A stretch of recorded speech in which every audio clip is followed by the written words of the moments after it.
Welcome to the world united. Welcome to the world united.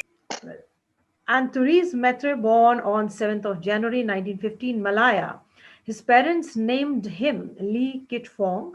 At 19, he experienced a spontaneous awakening and began a brief career in advertising, but found his passion in theater, music, and writing.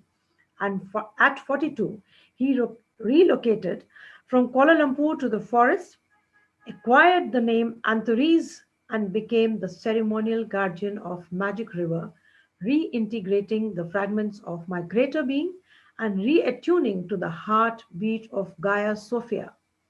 He now facilitates masterclasses to help others realign with their core essence and reclaim their true destiny as conscious fractals of the whole. In 2010, he accepted the honorific Maitreya after a resurrection experience. So, the topic of his presentation today is clarity, centeredness, coherence, compassion in a fractal universe.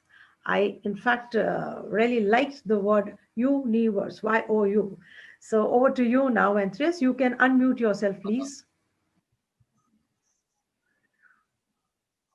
Blessings and love to all aspects of myself.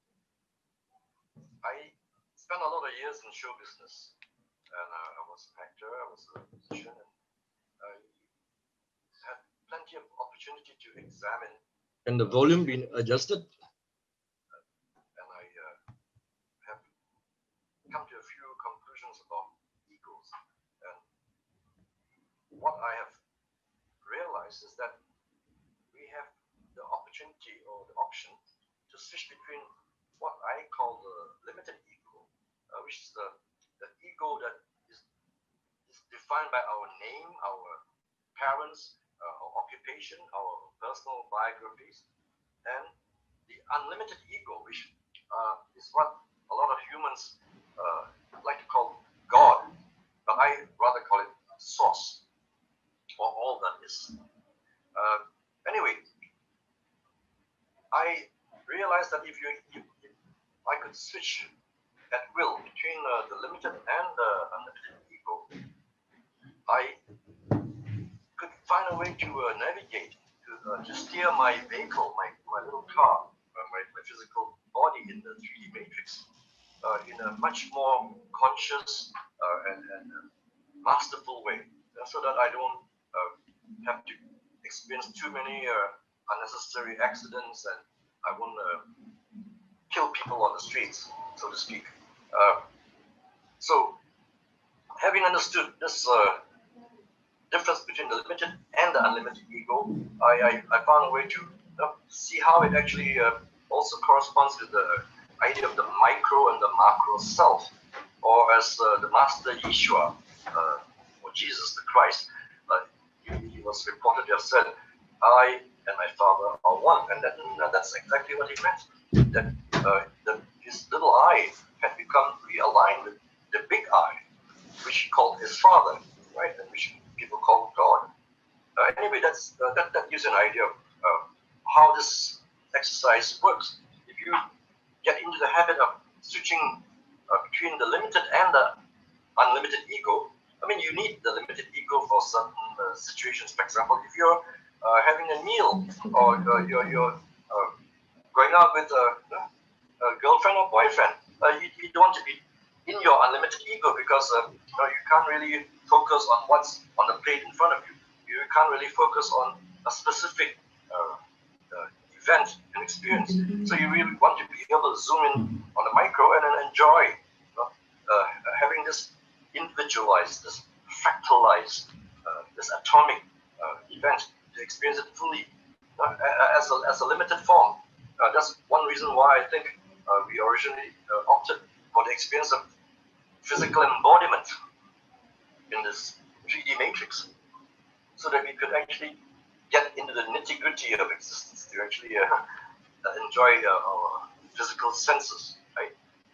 Anyway, this is a funky matrix, but if we are trapped in our limited ego, then it stops being so funky. It just becomes becomes really messed up. And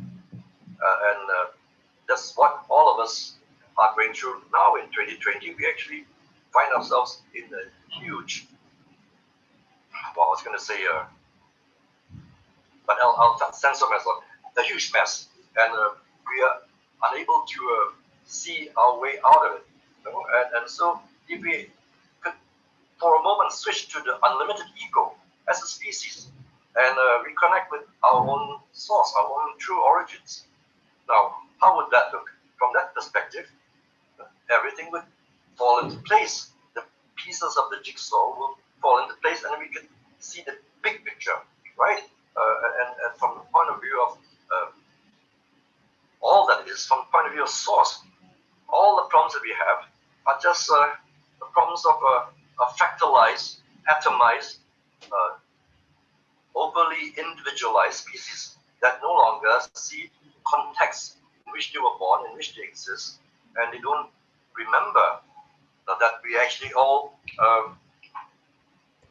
we are all actually part of a single beam of stellar energy that was diffracted through a prism of density, and we turned into the entire rainbow spectrum. We became the whole spectrum of possibilities, and that's a wonderful thing to celebrate. But if you're going to argue about which color is better than the other color, or maybe you're blue or red, I mean, it just leads to endless conflict and confusion, right? And so it's important to have this understanding of how it's not enough to just be a fractal or a fraction. We have to become conscious of being a fractal. And so unconscious fractal is feels separate, feels totally separate from everything else. Anything beyond your skin, anything beyond your limited ego is not you. Right? Is a potential threat to you. Is a potential rival or opponent. Right? So if we actually attain this experience of reconnecting with the whole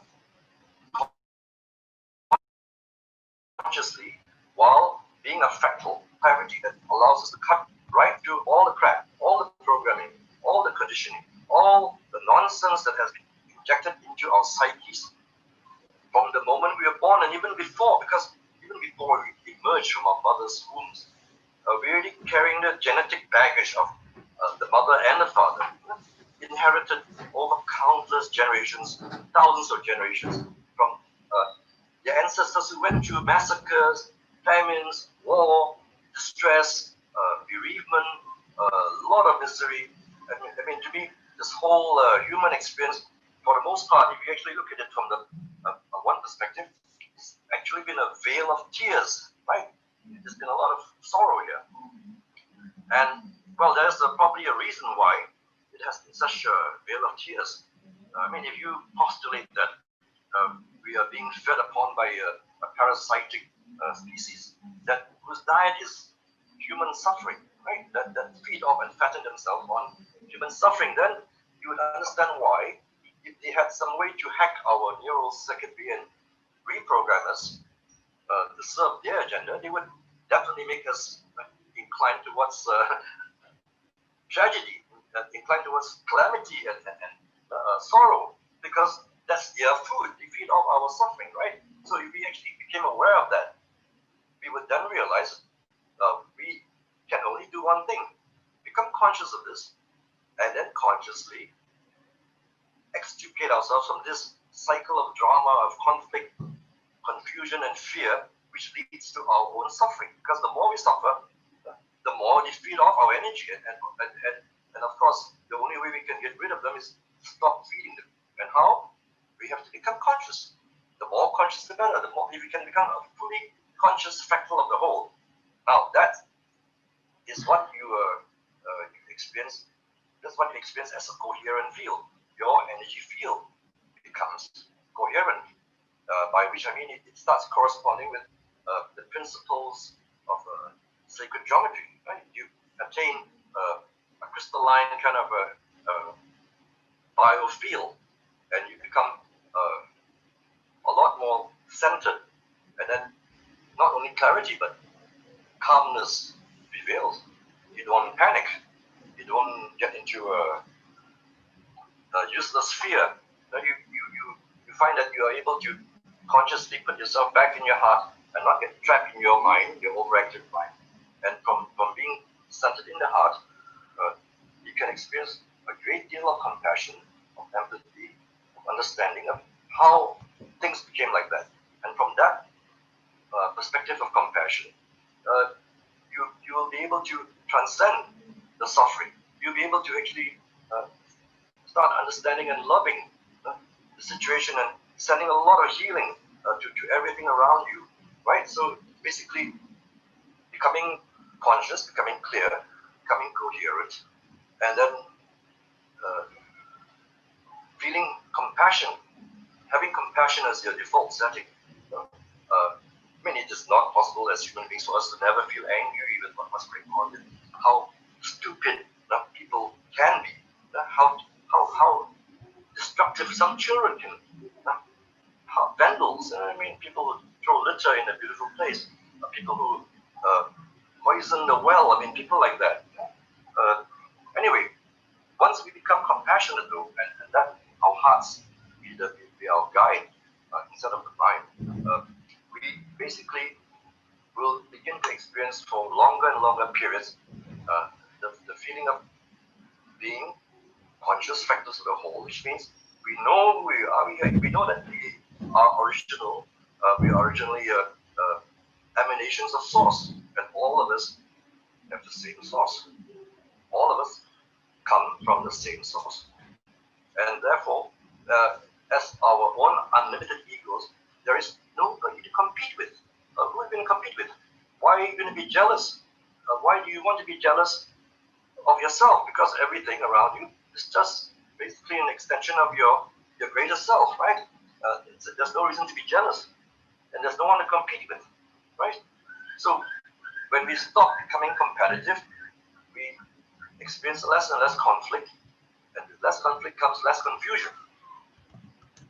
And when there's less confusion, there is a possibility that we experience fusion. Fusion with our own cosmic selves, fusion with the entire spectrum of existence, fusion with the whole biosphere, with all life forms, with not only the consciousness of this planet as a living goddess, if you like. We experience fusion with our own infinite potential, right? And when you actually experience that, all these problems that we are going through, all this nonsense, all this scarcity conditioning, all the fear, all this tyranny, all these mind control programs, they just dissolve away, evaporate, and get blown away like dandruff gets blown away with a strong breeze. Just a strong breeze comes and all the dandruff gets blown away.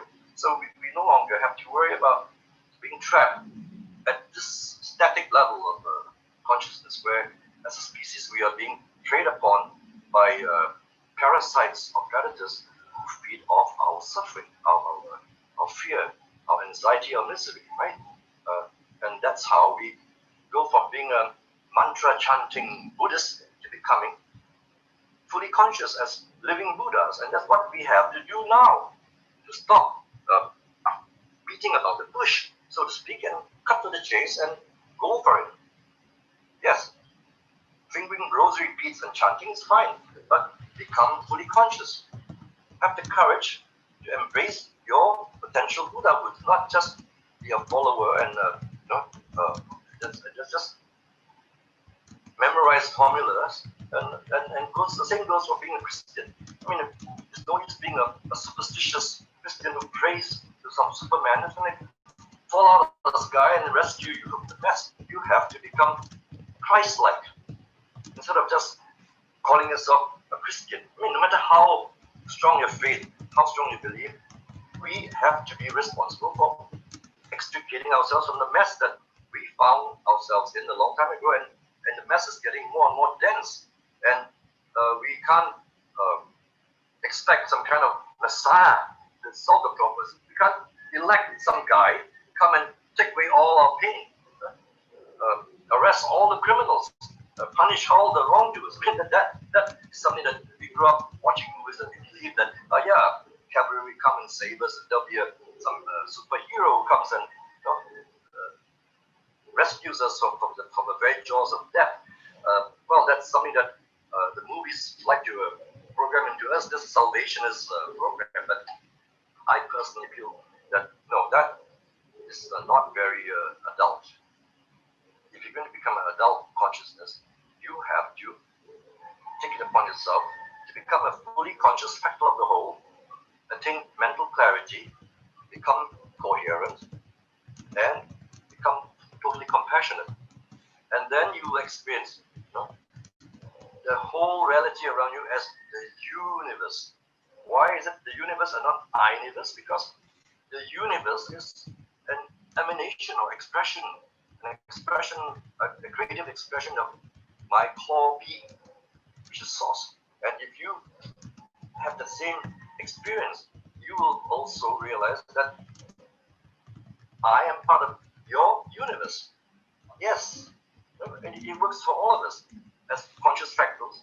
We are each part of the whole, and we are all the same being, dreaming about our own lives, our own destinies. And if we do it consciously, as conscious dreamers, well, we have a lot more say in how the dream unfolds, and it's going to be a lot more pleasant. In other words, we are going to be able to manifest heaven on earth instead of let somebody else create hell on earth for us, right? So anyway, this is my 15-minute limit, and thank you for listening. And once again, bless all of you, conscious fractals of my own